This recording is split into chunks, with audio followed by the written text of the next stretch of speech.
O Evangelho, como me foi revelado por Maria Valtorta, capítulo 13. Casamento da Virgem com José, que é instruído pela sabedoria para tornar-se o guardião do mistério. 5 de setembro de 1944. Como está bela Maria, entre suas amigas e mestras festivas, com as suas vestes de esposa. No meio delas está também Isabel, toda vestida com um linho alvíssimo, tão macio e fino, que parece seda preciosa. Um cinturão feito de ouro e prata, trabalhado a buril, é formado por medalhões presos um ao outro por correntinhas. Cada medalhão é um bordado feito com fios de ouro, entremeados com os de prata, que o tempo já poliu. O cinturão cinge a fina cintura de Maria, que talvez porque ele fica muito folgado para ela, pois ela é ainda muito jovem, está pendurado na frente com os 3 últimos medalhões da ponta, descendo por entre as pregas do vestido, que é bastante amplo e que ela vai arrastando um pouco, por ser comprido demais. Nos pés tem sandálias feitas de uma pele muito branca, com fivelas de prata. Ao pescoço, o vestido está ajustado por meio de uma correntinha com rosetas de ouro e filigranas de prata, que reproduzem em ponto pequeno a figura do cinturão e passa pelos ilhoces, que estão no amplo decote reunindo suas margens em várias dobras e formando um belo adorno. O pescoço de Maria sobressai daquela alvura cheia de dobras, com a beleza de um caule envolto em uma gaze preciosa. E parece ficar ainda mais delgado e branco, um caule de lírio que termina no rosto lirial, que tornou-se ainda mais pálido e puro pela emoção, um rosto de hóstia puríssima. Seus cabelos já não estão mais caídos sobre os ombros, estão graciosamente dispostos em um laço com tranças, que alguns grampos de prata brunida, todos feitos em bordados de filigrana, no ponto mais alto conservam os cabelos em seu lugar. O véu materno está pousado sobre essas tranças e recai em graciosas dobras até abaixo da lâmina preciosa, que está cingindo a branquíssima fronte. Ele não desce até a cintura, porque Maria não é alta como era sua mãe, e nela o véu passa abaixo dos quadris, enquanto que Ana chegava só até a cintura. Maria não tem nada nas mãos, tem braceletes nos pulsos, mas seus pulsos são tão finos que os pesados braceletes maternos caem até o dorso das mãos, e se Maria as sacudisse, eles cairiam no chão. As companheiras a estão contemplando de todos os lados e a admiram. Fazem uma alegre chiurear de passarinhos, com os seus pedidos de palavras de admiração. São de tua mãe? Antigos, não é? Que bonita, Sara, está a cintura. E este véu, Susana, olha que fino. E olha estes lírios tecidos nele. Deixa-me ver as pulseiras, Maria. Eras de tua mãe? Elas as usou, mas eram os da mãe de Joaquim, meu pai. Oh, vê só, trazem o selo de Salomão entremeado com finos raminhos de palmeira e de oliveira. E entre eles há lírios e rosas. Oh, quem terá feito um trabalho tão minucioso e perfeito? São da casa de Davi, explica Maria. São usados há séculos pelas mulheres da estirpe, que se tornam esposas e ficam de herança para a herdeira. Certo, pois tu és uma filha herdeira. Trouxeram-te tudo de Nazaré? Não. Quando minha mãe morreu, minha prima levou o enxoval para sua casa, a fim de conservá-lo melhor, e agora o trouxe para mim. Onde está? Onde? Mostra-os às amigas. Maria não sabe como fazer. Ela gostaria de ser cortês, mas gostaria também de não ficar tirando do lugar todas as peças do vestuário, colocadas em 3 pesados baús. Em sua ajuda, intervêm as mestras. O esposo está para chegar. Não é tempo de fazer confusão. Deixai-a estar quieta, que a estáis cansando. E ide, também vós, preparar-vos. O enxame de tagarelas se afasta, um pouco amuado. Maria pode, então, ouvir em paz suas mestras, que lhe dizem palavras de louvor e de bênção. Isabel também se aproximou. E estando Maria comovida e chorando, porque Ana de Fanuel, beijando-a com um afeto verdadeiramente materno, a chamou de filha. Isabel lhe diz: Maria, tua mãe está e não está aqui. O espírito dela está exultante junto ao teu. E olha bem, as coisas que tu estás usando te fazem sentir as carícias dela de novo. Nelas podes sentir ainda o sabor dos beijos dela. Faz muitos anos, no dia em que vieste ao templo, ela me disse: preparei para ela as vestes e enxoval de esposa, porque quero ser sempre eu quem há de fiar os linhos e fazer-lhe as vestes de esposa, para não estar ausente no dia da alegria dela. E sabes de mais uma coisa? Nos últimos tempos, quando eu a acompanhava, todas as tardes ela queria acariciar as tuas primeiras vestes e estas que agora estás vestindo, e dizia: aqui estou sentindo o cheiro de jasmim da minha pequenina, e aqui eu quero que ela sinta o beijo da sua mamãe. Quantos beijos ela deu nesse véu que te está sombreando a fronte. Há nele mais beijos do que fios. E quando vestir as roupas por ela tecidas, pensas um pouco que mais do que os fios, o que as formou foi o amor de tua mãe. E aqueles colares, mesmo em horas penosas, eles foram guardados por teu pai para ti, a fim de tornar-te bela como há de ser uma princesa do sangue de Davi nesta hora. Alegra-te, pois, Maria, porque não estás órfã. Os teus estão contigo e tens um esposo que para ti é pai e mãe, de tão perfeito que é. Oh, sim, é verdade. É certo que dele não posso queixar-me. Em menos de 2 meses veio 2 vezes e hoje vem pela 3ª vez, desafiando chuvas e ventanias para vir ouvir as minhas ordens. Pensa só, as minhas ordens. Eu que sou uma pobre mulher e bem mais nova do que ele. Ele nunca me negou nada. Pelo contrário, nem espera que eu lhe peça. Parece que um anjo lhe diz o que eu desejo, e ele o diz antes que eu fale. Na última vez, ele disse: Maria, acho que preferes estar na casa de teus pais, pois uma vez que és filha herdeira, tu podes fazer isso, quando desejares. Eu irei para a tua casa, só para guardar a cerimônia. Irás ficar 1 semana na casa do Orfeu, meu irmão. Maria já te ama muito. E na tarde das núpcias partirá de lá o cortejo que te acompanhará até a tua casa. Não é ser gentil? Não se importou nem mesmo que ele podia estar fazendo com que o povo ficasse falando que ele nem tem uma casa que me agrade. Para mim será sempre bem aceita uma casa, se ele estiver nela, pois ele é tão bom. Mas com certeza prefiro na verdade a minha casa, por causa das lembranças.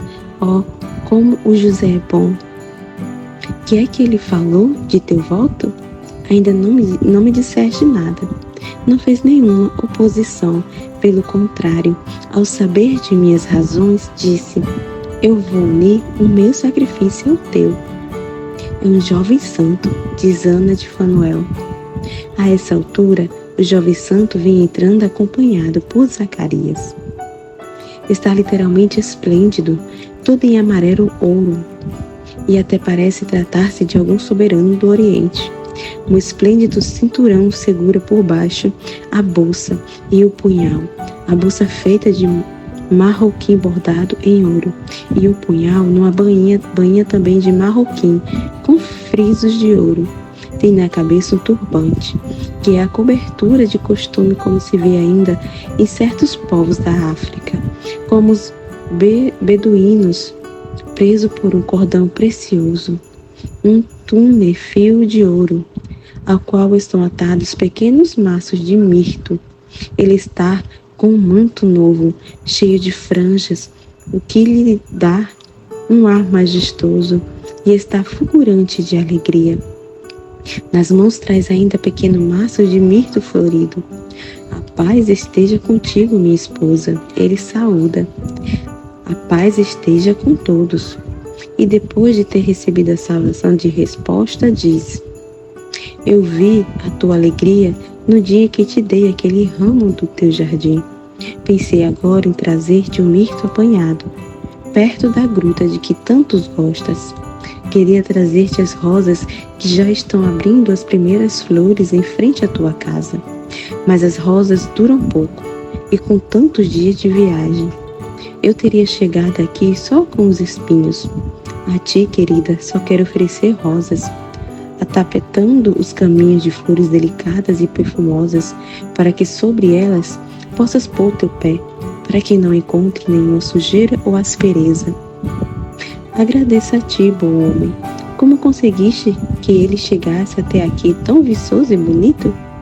Eu amarrei o vaso na sela e dentro dele pus os ramos com as flores ainda em botão. E pelo caminho as flores foram se abrindo. E aqui estão elas, Maria. Que a tua fronte se engrinalde de pureza, que é o símbolo da esposa, mas que nunca será igual à pureza que tens no coração. Isabel e as mestras enfeitam Maria com uma pequena grinalda de flores que se formou. Ao fixarem no lindo arco os ramalhetes cândidos de mirto e vão entremeando pequenas rosas brancas que estão no vaso posto sobre o baú. Maria se esforça para apanhar o seu amplo manto branco e colocá-lo puxado sobre os ombros, mas o esposo a precede no gesto e a ajuda a fixar, com 2 fivelas de prata, um amplo manto no alto dos ombros. As mestras arrumam as dobras com arte e amor. Está tudo pronto. Enquanto estão esperando por algo que não sei o que seja, José diz. Ele fala aproximando-se um pouco de Maria. Eu estava pensando, agora mesmo no teu voto. Eu já te disse que quero partilhar dele contigo. Mas quanto mais nisso penso, tanto mais vou compreendendo que não basta um nazireato temporário, ainda que seja renovado muitas vezes. Eu te compreendi, Maria. Eu ainda não mereço a palavra da luz, mas dela o murmúrio já está chegando aos meus ouvidos. É isto que me está levando a entender o teu segredo, pelo menos em suas linhas mais expressivas. Eu sou um pobre ignorante, Maria. Sou um pobre operário. Não entendo de letras nem possuo tesouros, mas aos teus pés quero pôr o meu tesouro para sempre. A minha castidade absoluta, para poder ser digno de estar ao teu lado, ó Virgem de Deus, irmã, esposa minha, jardim fechado, fonte selada. Como diz o nosso avô, que talvez tenha até escrito o cântico, tendo-te à frente de seus olhos. Eu serei o guardião deste jardim, de aromas no qual se encontram as mais finas frutas, e do qual jorra uma nascente de água viva, com ímpeto suave, a tua doçura, ó minha esposa, que com sua candura me conquistaste o espírito, ó toda bela, bela mais do que uma aurora, sol que resplandece, porque teu coração resplandece, ó toda cheia de amor pelo teu Deus e pelo mundo ao qual queres dar o Salvador. Com teu sacrifício de mulher, vem, amada minha, e a toma delicadamente pela mão, levando-a rumo à porta. Todos os outros acompanham e do lado de fora se reúnem todas as companheiras da festa, todas de branco e com véus. Vão pelos pátios e pórticos, por entre a multidão que os observa, até chegarem a um ponto, que não é ainda o templo, mas parece quase um salão usado para o culto. pois aí se vê lâmpadas e rolos de pergaminho, como nas sinagogas. Os dois esposos vão até a frente de uma estante, semelhante a uma cátedra, e lá se detêm. Os outros se colocam em ordem atrás deles. Ao fundo se aglomeram outros sacerdotes e os curiosos. O sumo sacerdote está entrando solenemente. Há um murmúrio entre os curiosos. É ele que vai celebrar o casamento? Sim, porque é de sangue real e sacerdotal. A esposa, flor de Davi, de Arão, é virgem do templo. O esposo é da tribo de Davi. O pontífice põe a mão direita da esposa na do esposo e os abençoa solenemente. Que o Deus de Abraão, de Isaque e de Jacó esteja convosco.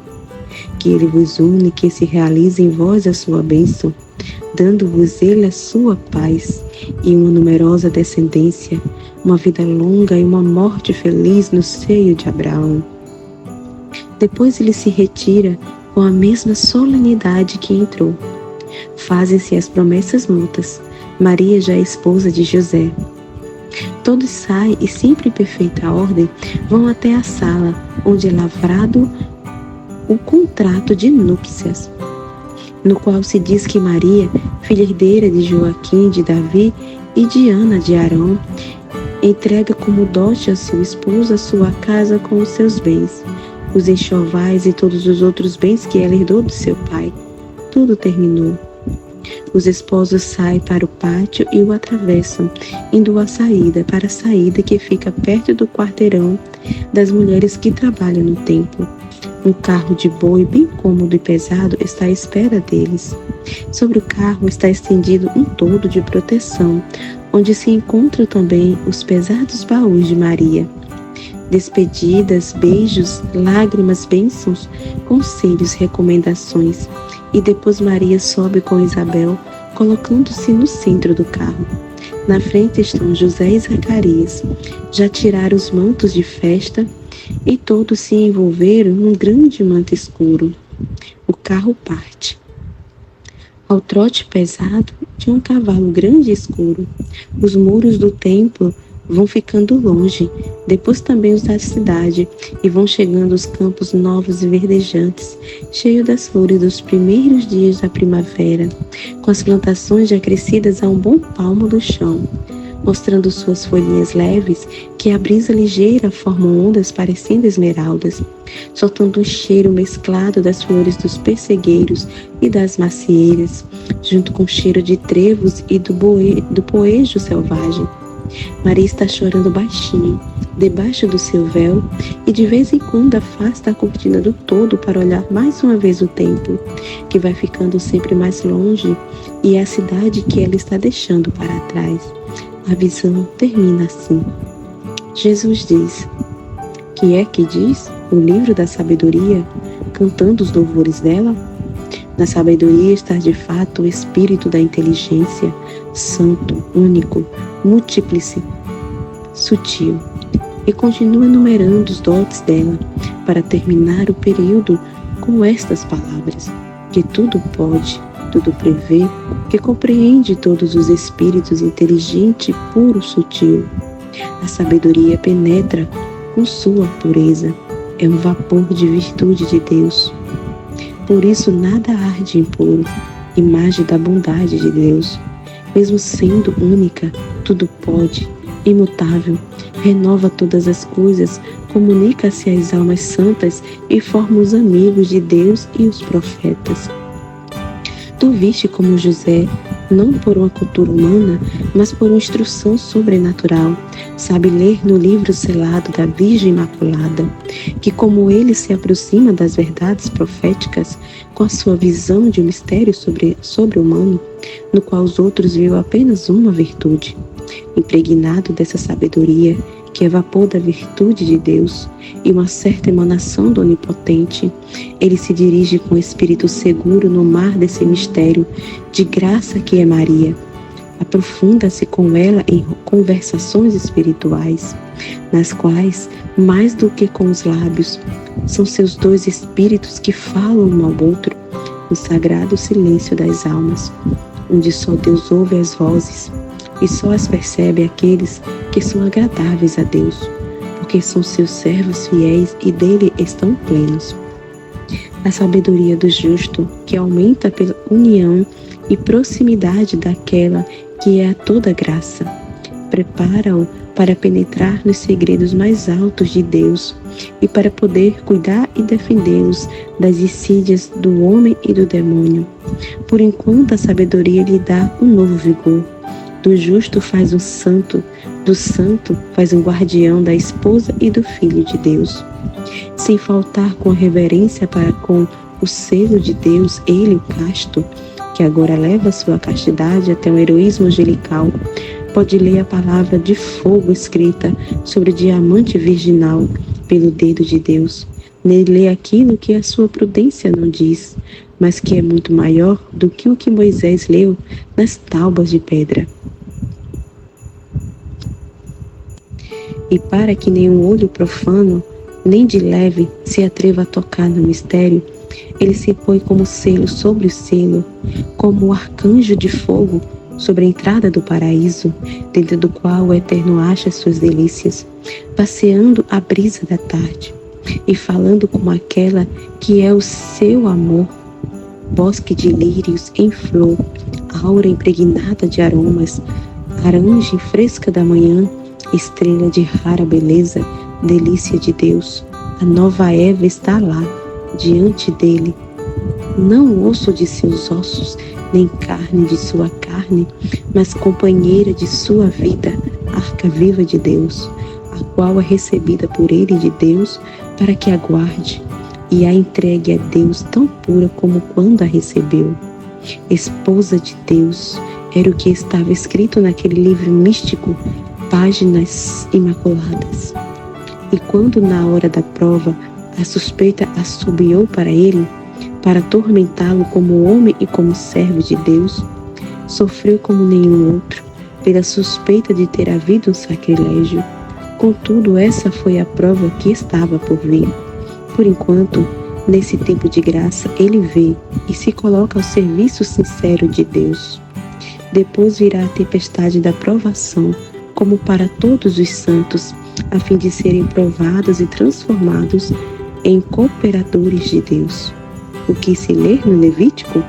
Diz a Arão, teu irmão, que ele não entre em momento algum no santuário além do véu, diante do propiciatório que está sobre a arca, porque eu apareço sobre o propiciatório em uma nuvem, e ele poderá morrer, se antes não tiver feito essas coisas. Oferecer um novilho pelo pecado e um carneiro em holocausto. Vestir a túnica de linho e com calças de linho cobrir sua nudez. Com efeito, José entra quando Deus quer, e quando Deus quer no santuário de Deus. Além do véu que encobre a arca, e sobre a qual paira o Espírito de Deus, e se oferece a si mesmo, oferecendo o cordeiro, holocausto pelo pecado do mundo e expiação por esse pecado. E assim faz, estando vestido de linho e com os seus membros viris mortificados, para abolir a sensualidade, que uma vez no princípio dos tempos triunfou, lesando o direito de Deus sobre o homem, mas que agora vai ser calcada no Filho, na mãe e no Pai adotivo, para reconduzir os homens à graça e reintegrar a Deus o seu direito sobre o homem, e faz isso com a sua perpétua castidade. José não estava no Gólgota? Pensais então que ele não estava entre os corredentores? Em verdade vos digo que ele foi o primeiro dos corredentores, e por isso ele é grande aos olhos de Deus, grande pelo sacrifício, pela paciência, pela constância e pela fé. Qual fé foi maior do que a de quem acreditou, sem ter visto os milagres do Messias? Louvor seja dado ao meu Pai adotivo, exemplo para vós naquilo que mais vos falta, pureza, fidelidade e amor perfeito. Ao magnífico leitor do livro selado, instruído pela sabedoria para saber compreender os mistérios da graça e eleito para guardar a salvação do mundo contra as insídias de todos os inimigos. Capítulo 14. Os esposos chegam a Nazaré. 6 de setembro de 1944. O céu muito azul de um fevereiro sereno se estende por sobre as colinas da Galileia. São amenas essas colinas que nesta fase da Virgem Menina, eu ainda não tinha visto, mas que agora já são tão familiares aos meus olhos como se eu tivesse nascido entre as colinas. Na estrada mestra agora, a temperatura está agradável por causa da chuva, que parece ter caído na noite passada. Na estrada não há poeira nem lama.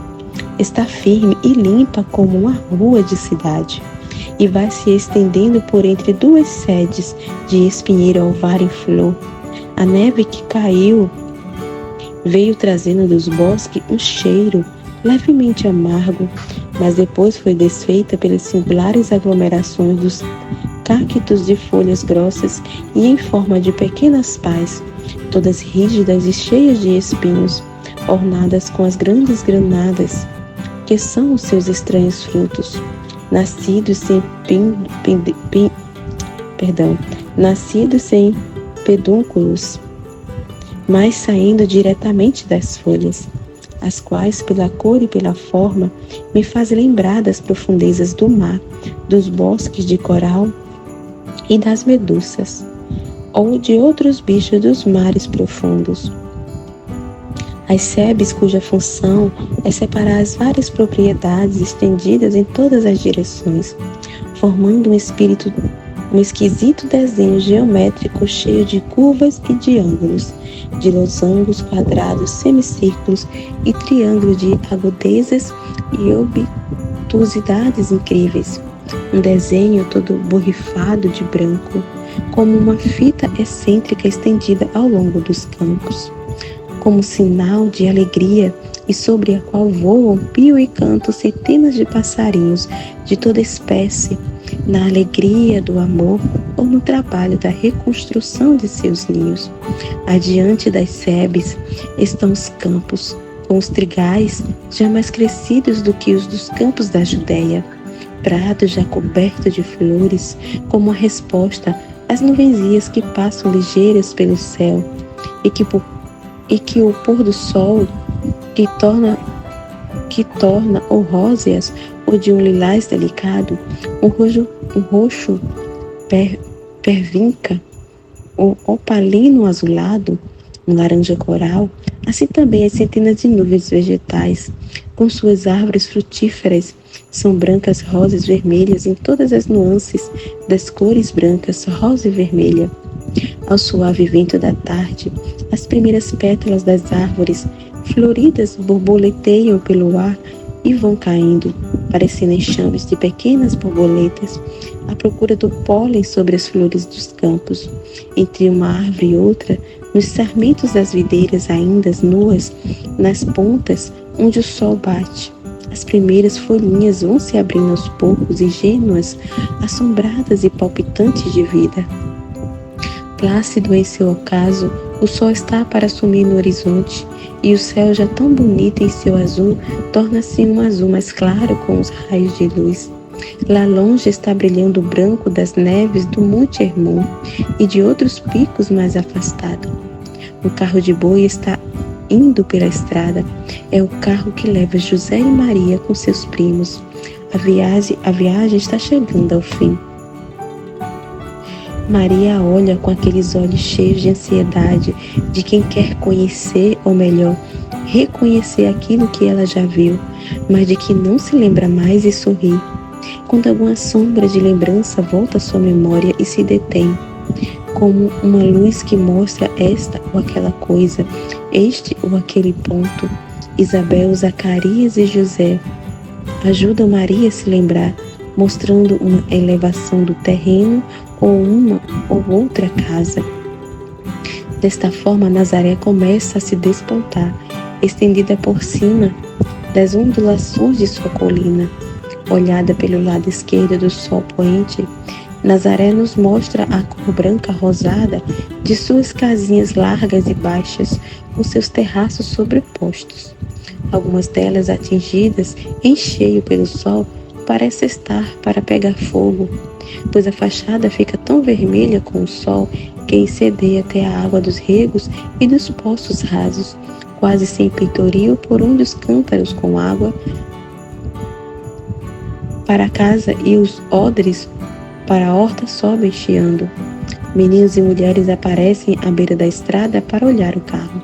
Saúdam José, que é muito conhecido, mas depois ficam perplexos e atemorizados ao ver os outros três. Quando chegam a entrar na pequena cidade propriamente dita, não encontram mais nenhuma perplexidade nem temor. Muitas pessoas de todas as idades estão na estrada da cidade, sob um arco rústico com flores e folhagens. Mal o carro de boi aponta atrás do cotovelo formado pela última casa, construída e enviesada, ouve-se um trilhar de vozes agudas, acompanhado pelo rumor de ramos e flores agitados. São as mulheres e as crianças de Nazaré que saúdam os esposos. Os homens mais sisudos estão atrás da cerca viva dos cantores, saudando-os com moderação.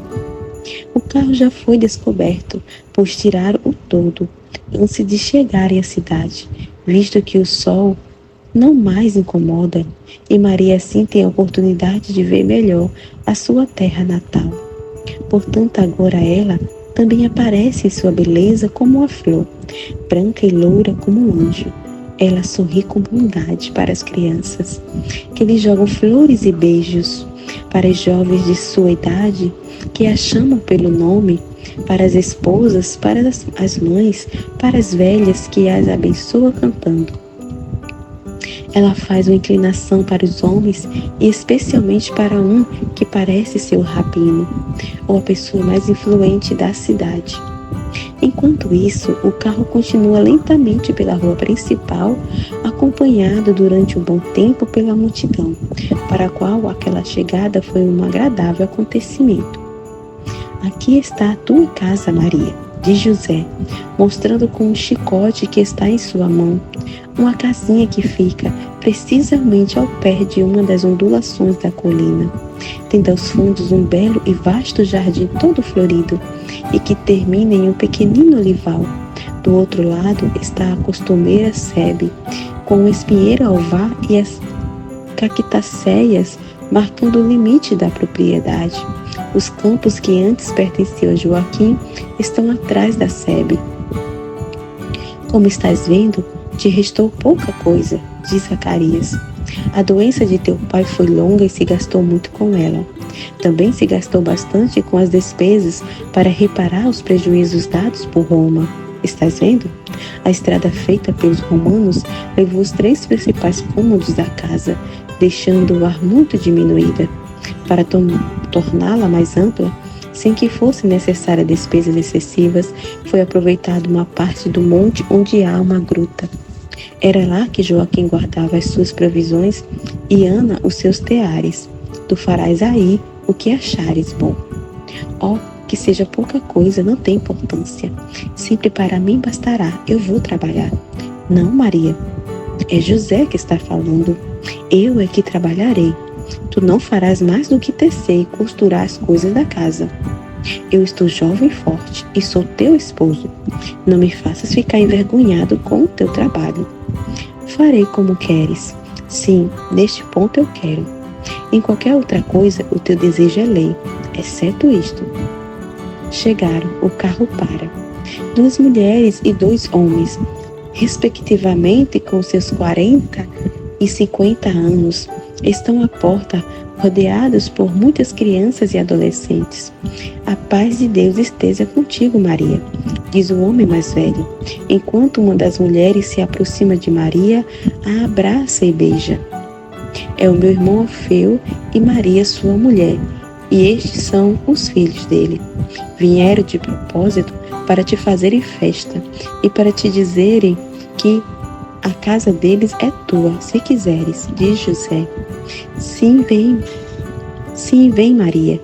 Se te for penoso ficar vivendo sozinha, o campo é belo na primavera, e nossa casa fica no meio dos campos em flor. Entre as outras flores, tu serás a mais bela. diz Maria de Alfeu. Eu te agradeço, Maria. Eu iria de muita boa vontade. Irei em alguma oportunidade. Irei sem falta para as núpcias, mas estou com tanto desejo de ver, de reconhecer a minha casa. Eu a deixei quando ainda era pequena e tinha perdido a sua lembrança. Agora eu a reencontro. Parece-me reencontrar minha mãe, que se foi, e o meu amado pai, com o eco de suas palavras e o perfume do seu último suspiro. Parece-me não estar mais órfão, porque tenho de novo ao redor de mim o abraço dessas paredes. Compreende-me, Maria? Maria está um pouco com pranto na voz e nos olhos. Maria de Alfeu lhe responde: como quiseres, querida. Quero que me consideres irmã e amiga, e também um pouco mãe, porque sou muito mais velha do que tu. A outra mulher vem para a frente. Maria, eu te saúdo, sou Sara, amiga de tua mãe. Eu te vi nascer, e este é Alfeu, sobrinho de Alfeu e grande amigo de tua mãe. O que eu fiz por tua mãe, farei por ti se quiseres. Está vendo? A minha casa é a que está mais perto da tua, e os teus campos agora são nossos. Mas se quiserem vir, faze-o a qualquer hora. Nós abriremos uma passagem na Sebe, e estaremos juntas, mesmo se estiver cada um em sua casa. Este é o meu marido. Eu vos agradeço a todos e por todo o bem que desejastes aos meus e desejais a mim. Que o Senhor Onipotente vos abençoe por isso. As caixas pesadas são descarregadas e levadas para casa. Entram. Agora eu reconheço a casinha de Nazaré como é vista mais tarde na vida de Jesus Cristo.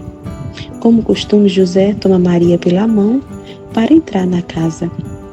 Na entrada, ele lhe diz: agora, na soleira desta porta, quero de ti uma promessa, que qualquer coisa que te aconteça ou que te suceda, não tenhas outro amigo, outra ajuda para a qual te voltes, a não ser José, e que por nenhum motivo tenhas que ficar-te atormentando sozinha.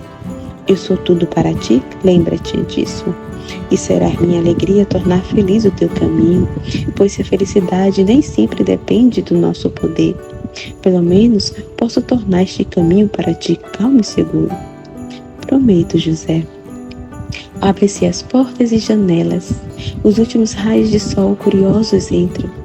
Maria tirou o manto e o véu, porque tendo por enquanto tirado só as flores de mirto, ainda está com as vestes das núpcias. Sai para o jardim florido e fica olhando, sorri, e sempre segura pela mão de José. Dá uma volta pelo jardim para estar tomando de novo posse de um lugar perdido. José fala dos seus trabalhos. Está vendo? Aqui eu fiz esta cava para receber a água da chuva, pois estas videiras sempre sofrem com o calor. Eu cortei os ramos mais velhos desta oliveira para dar-lhe um novo vigor.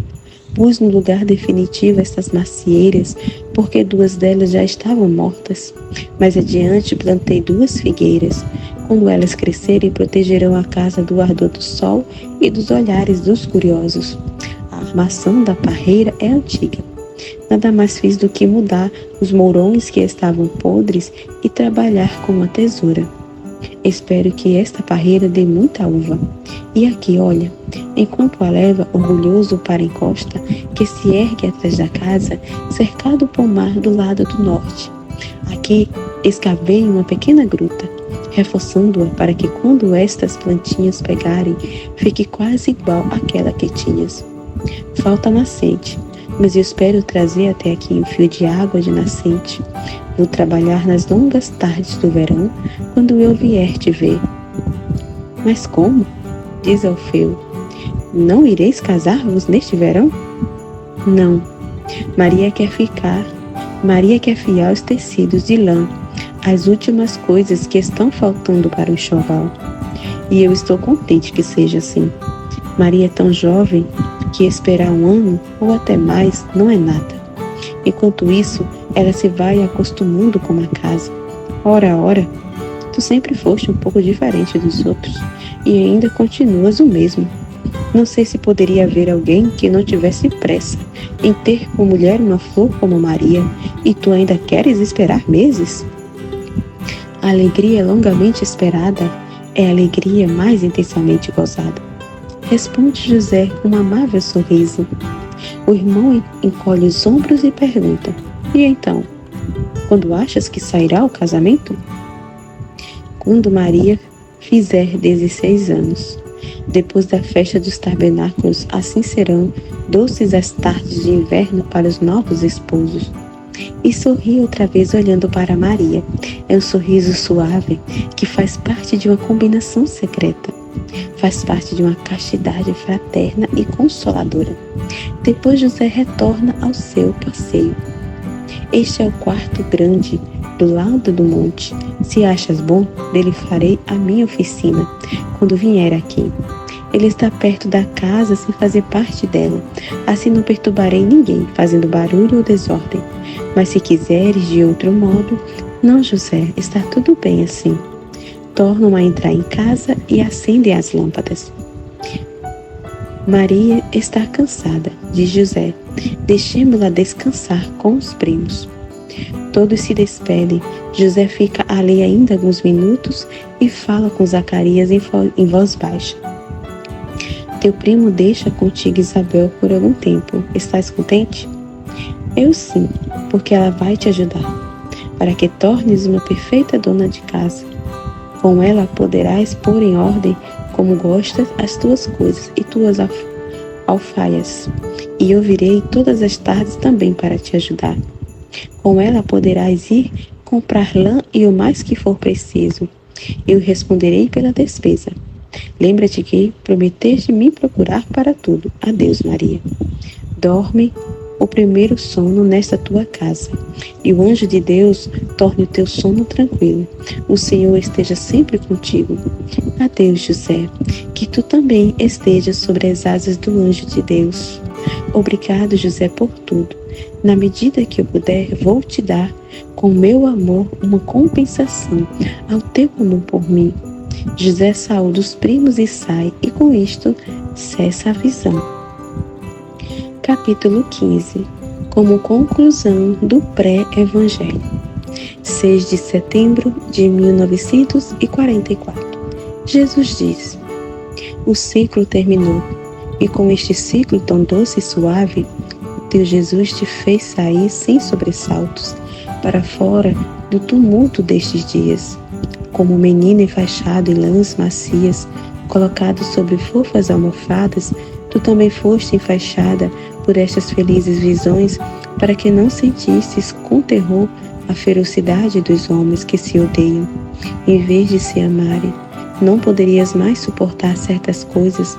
Eu não quero que morras por causa delas, mas tomo conta da minha porta-voz. Estar para terminar no mundo a causa pela qual as vítimas foram torturadas por todo tipo de desespero. Também para ti, Maria, cessa. Por isso, no tempo do tremendo sofrimento causado por razões tão diferentes do teu modo de entender. Não cessará o teu sofrimento, pois és vítima. Mas uma parte dele sim, essa parte cessa. Depois chegará o dia em que eu te direi, como disse a Maria de Magdala, quando estava morrendo: repousa. Agora é teu tempo de repousar. Dá-me teus espinhos. Agora é tempo de rosas. Repousa e espera, eu te abençoo, bendita. Isto eu te dizia, e era uma promessa, que tu não chegastes a compreender. Quando estava chegando o tempo em que terias ficado mergulhada, revolvida, acorrentada, repleta até o mais profundo do teu ser, com espinhos. Eu te repito isto agora com uma alegria que só o amor que eu sou é capaz de fazer experimentar ao cessar uma dor de um seu filho querido. Isto eu te digo agora, quando cessa aquele tempo de sacrifício. Eu que sei te digo para o mundo que não sabe, para a Itália, para Viareggio, esta pequena aldeia a qual tu me levaste. Medita no sentido dessas palavras, medita no agradecimento que se deve aos holocaustos pelo sacrifício deles. Quando eu te mostrei Cecília, a virgem esposa, te disse que ela te impregnou dos teus perfumes, arrastando o marido, cunhados, escravos, os parentes e amigos. Tu não sabes? Mas eu que sei. Te digo que fizestes a parte de Cecília neste mundo enlouquecido. Tu te saciaste de mim, da minha palavra. Levaste os meus ideais entre as pessoas das quais a que são melhores compreenderam estes ideais. Surgindo muita gente atrás de ti, oferta como vítima. A partir daí, portanto, não aconteceu uma ruína completa de tua pátria ou dos lugares que a ti são tão caros, porque tantas hóstias te consumaram, seguindo o teu exemplo e o teu ministério. Obrigado, bendita. Mas continua ainda. Tenho muita necessidade de salvar a terra, de comprar de novo a terra, e as moedas sois vós, como vítimas. A sabedoria que instruiu os santos e te instruiu com o magistério direto, te eleve sempre mais ao compreender a ciência da vida e colocá-la em prática. Levanta a tua pequena tenda junto à casa do Senhor. Fica às estacas da tua própria morada, na morada da sabedoria, sem saíres nunca delas. Repousarás debaixo da proteção do Senhor que te ama, como um passarinho por entre os ramos em flor, e ele será teu abrigo contra todas as intempéries espirituais, e estarás na luz da glória de Deus, no qual descerão para ti palavras de paz e de verdade. Vai em paz, eu te abençoo, bendita. Logo depois, Maria me diz: a Maria, o presente da mãe para sua festa, uma porção de presentes, e se algum espinho estiver entremeado com eles, não te lamentes ao Senhor que te amou como poucos. Eu te havia dito desde o princípio: escreve sobre mim, toda pena tua será consolada. Estás vendo que era verdade. Este dom estava reservado a ti, neste tempo de agitação, porque não cuidamos apenas do espírito, mas também da matéria, que não é rainha, mas uma serva útil ao espírito, a fim de que ele possa cumprir a sua missão. Sê grata ao Altíssimo, que para ti é verdadeiramente Pai, até mesmo no sentido afetivo e humano, afagando-te com êxtases suaves, para ocultar o que poderia assustar-te. Procura querer-me sempre bem. Eu te mostrei os segredos dos meus primeiros anos. Agora sabes tudo de mim como mãe. Procura querer-me bem como filha e como irmã, na qualidade de vítima. Ama a Deus Pai, a Deus Filho, a Deus Espírito Santo com perfeição e amor. A bênção do Pai, do Filho e do Espírito Santo, que passa pelas minhas mãos, perfuma-se com meu amor materno, desça e repouse sobre ti, que sejas sobrenaturalmente feliz. Amém, Fiat.